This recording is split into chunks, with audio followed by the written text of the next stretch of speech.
It was one of those rainy evenings when the city streets were soaked and people rushed by with umbrellas, not sparing a second for anyone else.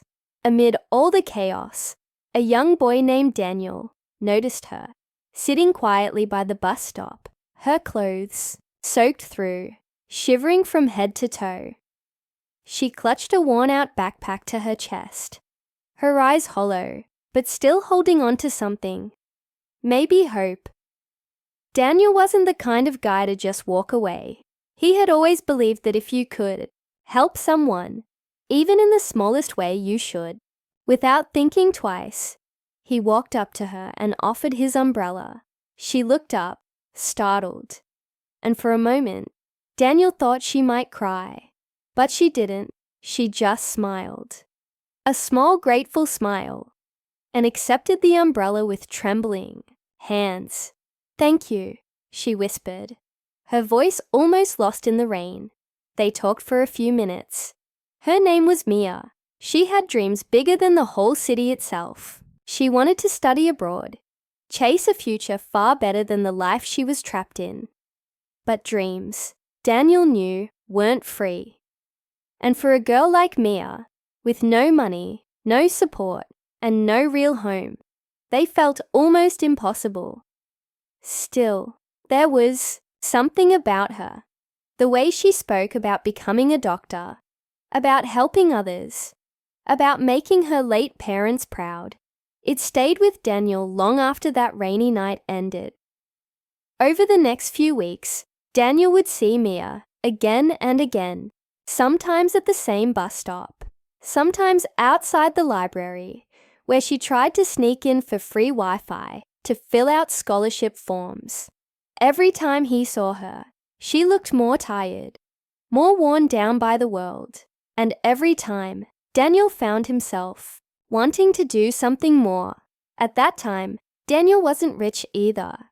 He lived in a tiny shared apartment, worked 2 part-time jobs, and barely made enough to cover his tuition. But somehow, he managed to scrape together a small fund, just enough to cover Mia's visa application fees and the basic expenses to get her started abroad. It wasn't much, but it was something. When he handed her the envelope, Mia refused at first. She said she couldn't possibly accept it, but Daniel just smiled and said, "Consider it a loan. Pay me back when you're successful." Mia's hand shook as she took the envelope. Tears brimmed in her eyes, but she wiped them away quickly. She promised, right there on that rainy sidewalk, that she would never forget his kindness. Then, just like that, she was gone. She left for a country far away, chasing dreams that seemed bigger than life itself. Daniel didn't hear from her after that. Time moved on. College ended. Jobs came and went. Life got busy. Eventually, Mia became just another memory, tucked away in the corners of Daniel's mind, a bittersweet one. Years passed, 20 long years. Daniel's life didn't exactly turn out the way he had imagined. He settled into a quiet routine, running a small bookstore that barely broke even. Most of his dreams had been trimmed down, reshaped by reality. He didn't complain. He was content in his little corner of the world, even if deep down there was a small part of him that wondered what could have been. And then one morning, everything changed. A black car pulled up outside his bookstore. Sleek, shiny, nothing like the beat-up cars that usually lined his street. The door opened and a woman stepped out. She wore a tailored coat, sunglasses, heels that clicked sharply against the sidewalk. People on the street turned to stare, but she paid them no mind. She walked straight toward the bookstore, toward Daniel. Daniel barely looked up when the door chimed. He was busy stacking new books on the shelf, lost in thought like he usually was. "Excuse me," a soft, familiar voice said. He turned and froze. The woman standing in front of him looked nothing like the rain-soaked girl he remembered. She was confident, radiant, carrying herself with a grace that spoke of years spent in boardrooms, not bus stops. But when she pulled down her sunglasses and smiled, he knew it was Mia. Before Daniel could even find words, she spoke again, her voice steady, but full of emotion. "I made a promise," she said, "and today, I'm here to keep it." Daniel felt a strange tightness in his chest. Memories came rushing back, of rainy nights, of dreams too big to fit in small pockets, of a kindness he had all but forgotten. He wanted to ask 1,000 questions. Where had she been? What had she become? Why had she come back after all this time? But before he could say anything, Mia pulled out a small envelope from her bag, the same way he had 20 years ago, and placed it on the counter between them. Inside was something that would not just repay Daniel's kindness. It would change his life forever. But what exactly was inside that envelope? Danielle's hands hovered over the envelope. It felt heavier than it should have, like it carried not just money, but 2 decades of promises, regrets, and dreams that never faded. His fingers trembled slightly as he picked it up, but he didn't open it yet. His eyes stayed locked on Mia's, searching for answers. "I don't understand," Daniel finally said, his voice low. "You don't owe me anything." Mia smiled, but it was the kind of smile that hid 100 stories behind it. She pulled out a chair and sat down like she had all the time in the world. Daniel sat too, still clutching the envelope like it might vanish if he let go. "I owe you more than you realize," she said. "You changed my life, Daniel. I wouldn't be who I am without you." For a moment, the old bookstore around them seemed to fade away. The smell of worn pages, the ticking of the small clock above the counter. It all went silent. All Daniel could hear was the rain outside, like it was playing their memories back for them. Mia leaned forward, her voice soft. She told him everything. How she had struggled when she first landed abroad. How she worked double shifts at diners, studied all night, and still sometimes went to bed hungry. She told him about the scholarship she almost lost because of an unpaid fee, until she remembered that little envelope Daniel had given her. How that money, just enough, saved her dream when it was hanging by a thread. She went on to explain how she eventually graduated with honors, how she climbed her way into the world of business, starting her own company from scratch, how she had to battle doubt, discrimination, and heartbreak. But every time life knocked her down, she remembered that rainy night and the boy who believed in her when no one else did. Daniel listened silently, his heart swelling with something he couldn't quite name. Pride maybe, or something deeper. But as Mia talked, a shadow crossed her face. There was something she was holding back. "You're amazing, Mia," Daniel said when she paused to catch her breath. "But you didn't have to come back just for this." Mia hesitated. Then with a heavy sigh, she said, "That's not the only reason I'm here." Daniel frowned. Before he could ask, the door chimed again. This time, 2 men in dark suits stepped inside. They weren't the usual type who wandered into his cozy bookstore. They looked sharp, official, and serious. Mia stood up and faced them, her expression suddenly guarded. Daniel's heart skipped a beat. "Mia, what's going on?" "I'm being followed," she said quietly. And not by the good kind of people. The room seemed to shrink around Daniel. He stood too, the envelope slipping from his hand onto the counter. Mia explained quickly, too quickly, that success had come at a cost.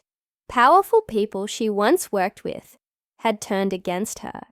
Partners who didn't like that, she wouldn't. Play dirty. Competitors who thought getting her out of the way would be easier than beating her fairly. She had returned home, not just to find Daniel, but because it was the one place she still felt safe. "I need your help," she said, her voice barely a whisper. Daniel stared at her, torn between disbelief and the surge of protectiveness he thought he had left behind years ago. He had once helped her when he had almost nothing himself. Could he really turn his back now? Before he could answer, the men approached the counter. "Miss Mia," one of them said, his tone polite but firm. "We need you to come with us." Mia's body tensed. She took a step back, closer to Daniel. Daniel's mind raced. He wasn't a fighter. He wasn't rich. He was just a guy with a small bookstore and a heart that hadn't learned how to give up on people. "What's this about?" Daniel asked, trying to sound braver than he felt. "This doesn't concern you, sir," the man replied coldly. But it did concern him. It always had. Daniel looked at Mia, who shook her head almost imperceptibly, a silent plea for him not to get involved. But it was already too late. Before anyone could move, another car screeched to a stop outside. A different set of men jumped out, this time not in suits, but in plain clothes. They didn't look like they were here to talk. Mia grabbed Daniel's hand. "We have to go," she said urgently. He didn't think, he just moved.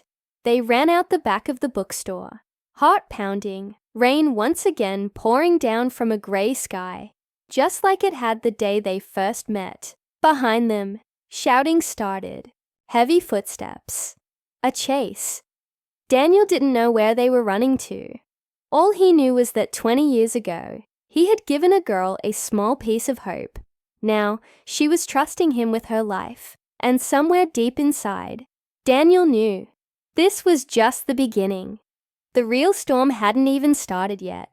The rain splashed against the pavement, the sound of their hurried footsteps mingling with the distant growl of thunder. Daniel's heart raced in his chest as he and Mia darted through narrow alleyways, doing their best to stay out of sight. They didn't have a plan, only the instinct to run.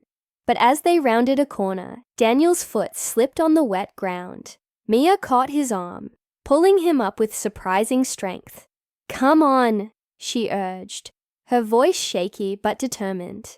"We can't stop now." Daniel barely nodded, his mind spinning. He had no idea what was happening. What had Mia gotten herself into? Who were these people after her? And why were they willing to go so far to capture her? They continued to weave through the city, every turn they took, feeling like they were diving deeper into a web of mystery and danger. Mia had always been strong, brave even, but something in her eyes tonight told Daniel that she was scared, and that scared him. Just as they reached a quieter street, Daniel heard the screech of tires. His stomach dropped. He turned to see a black SUV pulling up, and before he could react, the doors opened and two figures stepped out. It was them, the men in suits, now clearly intent on taking Mia. But what struck Daniel most was the expression on their faces. Frustration. These weren't just hired thugs. They were professionals. Mia grabbed his hand again. "We need to get to the warehouse. It's the only place they won't follow us." Daniel wasn't sure how he knew she was right, but he trusted her. They bolted down the street, knowing the SUV was close behind. They had minutes, maybe seconds, to reach safety. As they rounded another corner, Daniel heard the distinct sound of footsteps close behind them. This time, though, there was no turning back. He could feel the men gaining ground, the chase narrowing to a dangerous finale. Suddenly, a car door slammed shut behind them. Before Daniel could even react, Mia's voice cut through the night. "Get in!" He didn't question it. Without thinking, they jumped into an old, battered sedan that had been waiting just around the corner, its engine already running. The driver, a man with an unmistakable scar across his cheek, didn't say a word. He simply floored the gas pedal, and they were off. For what seemed like an eternity, they sped through the darkened streets, twisting and turning, dodging traffic. The man in the front seat never looked back, his focus entirely on the road ahead. But Daniel couldn't shake the feeling that they weren't safe yet. Finally, after what felt like hours, the car slowed. Mia turned to him, her face finally relaxing, but the exhaustion in her eyes told him how much this had cost her. She leaned back in her seat, letting out a long breath. "They won't stop," she said quietly. "But I will. I've already given up too much." Daniel, still trying to process everything, glanced at her. "What's going on, Mia? Who are they?" Mia stared out the window, her fingers tapping the side of the car nervously. Then, without looking at him, she said the words that Daniel had feared most. "They're after my company. I've made enemies, Daniel. And not just any enemies. Powerful ones. I never wanted this, but they won't let me go.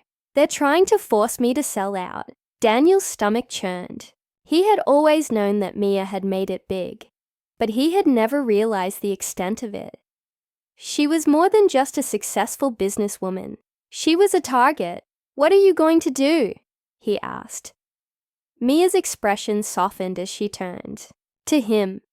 "I'll fight back, but I can't do it alone. That's why I came to you." Daniel's chest tightened. He had never expected to be dragged into this world of power plays and corporate warfare. But looking at Mia, his old friend, the girl who had believed in him all those years ago, he knew he couldn't walk away. The car came to a stop in front of an old, abandoned warehouse on the edge of the city. Mia gave the driver a nod, and he silently exited the vehicle. She turned to Daniel, her expression serious now. "We have one chance," she said. "I need you to trust me, but if you do, we can win." Daniel swallowed hard, his mind racing. All those years ago, when he had helped Mia, he had never imagined it would come to this. But now, with everything at stake, he knew what he had to do. "I'm with you," he said. And somehow, despite all the chaos and uncertainty, it felt like the right thing to say. The door opened, and Mia stepped out first. Daniel followed, his heart pounding as they entered the darkened warehouse. Inside, the atmosphere was tense, but there was a glimmer of hope in Mia's eyes. This wasn't just about survival anymore. This was about taking back control. Mia turned to him, her voice low but fierce. "We fight together. This ends tonight." And for the first time in years, Daniel felt like he wasn't just a boy who helped a girl. He was a man, standing by her side, ready to face whatever came next. As the two of them stepped deeper into the shadows, the door slammed shut behind them, and the fight for Mia's future and their shared past began. The storm wasn't over, but for the first time, Daniel felt ready for it. Together, they would face whatever lay ahead. The end of one chapter was the beginning of another, and Mia's return had already changed everything.